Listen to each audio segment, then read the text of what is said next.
সংসারে শান্তি পেতে হলে আপনার ঘর থেকে আজই 4টি জিনিস সরিয়ে ফেলুন। 4টি জিনিস আপনার ঘরে রাখা যাবে না। যদি আপনার ঘরে 4টি জিনিস থাকে আজই সরিয়ে ফেলুন। যদি না সরান তাহলে আপনার ঘরে কখনো শান্তি আসবে না। 1 নম্বরে আল্লাহ তাআলা পবিত্র কোরআনুল কারীমের ভিতরে নিজেই বলে দিয়েছেন।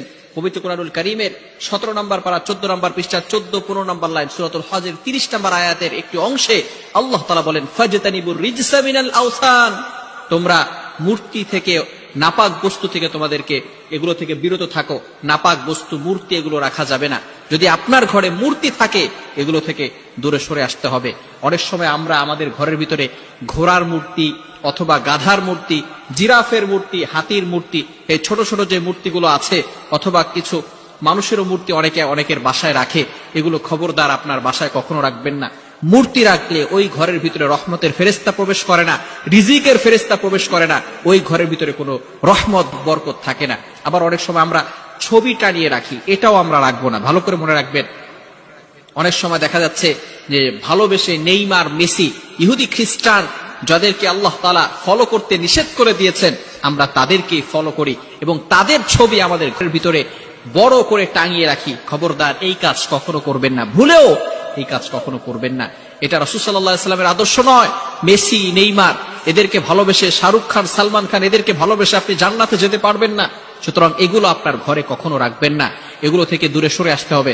আল্লাহ রাসূল সাল্লাল্লাহু আলাইহি ওয়াসাল্লাম নিজে বলে দিয়েছেন বুখারী শরীফের 5949 অর্থাৎ 5949 নম্বর হাদিসের ভিতরে আল্লাহ রাসূল সাল্লাল্লাহু আলাইহি ওয়াসাল্লাম বলে দিয়েছেন, লা তাদখুলুল মালায়েকাতু বাইতান ফিহি কালবুন ওয়ালা তাসবির, যেই ঘরের ভিতরে কুকুর অথবা তাসবির, ছবি থাকে, মূর্তি থাকে, ওই ঘরের ভিতরে আল্লাহ তাআলার ফেরেশতারা প্রবেশ করে না, রহমতের ফেরেশতারা প্রবেশ করে না, রিজিকের ফেরেশতারা রিজিক নিয়ে প্রবেশ করে না।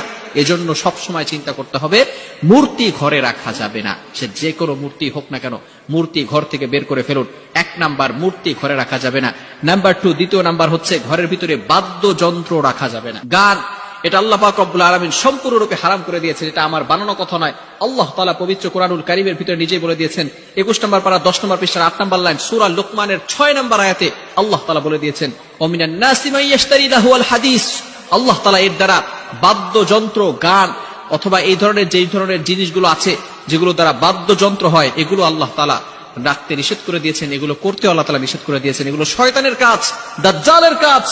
দাজ্জাল যখন দুনিয়াতে আসবে তখন এই গানের মাধ্যমে মানুষকে পাগল পাড়া করে তাদেরকে ঈমান থেকে বঞ্চিত করে দিবে। এজন্য এই বাদ্যযন্ত্র সব সময় দূরে রাখতে হবে। এগুলো ঘরে রাখা যাবে না। ঘরে থাকলে আজকেই বের করে ফেলুন। এগুলো ঘরের ভিতরে রাখা যাবে না। ঘরের ভিতরে রাখলে রহমতের ফেরেশতা ঢুকবে না, ওই ঘরের ভিতরে কোনো রহমত বরকত কিছুই থাকবে না। তৃতীয় নাম্বার হচ্ছে ঘন্টি রাখা যাবে না। রাসূল সাল্লাল্লাহু আলাইহি ওয়াসাল্লাম ঘন্টি রাখতে নিষেধ করে দিয়েছেন। গরুর গলায় যে ঘন্টিগুলো দেওয়া হয়, মন্দিরে যে ঘন্টিগুলো বাজানো হয়, এগুলো ঘরের ভিতরে রাখলে ঘরের ভিতরে কোনো বরকত গুলো থাকে না। এবং চতুর্থ নাম্বার হচ্ছে গুরুত্বপূর্ণ বিষয়, ময়লা আবর্জনা ঘরের ভিতরে জমা করে রাখবেন না। এটা আপনি বাইরে ফেলে দেন, যদি ময়লা হয় এটা বাইরে ফেলে দেন। অনেক সময় কিছু মহিলারা আছে, কিছু মা বোনেরা আছে, তারা বাচ্চার যে নোংরা কাপড়গুলো আছে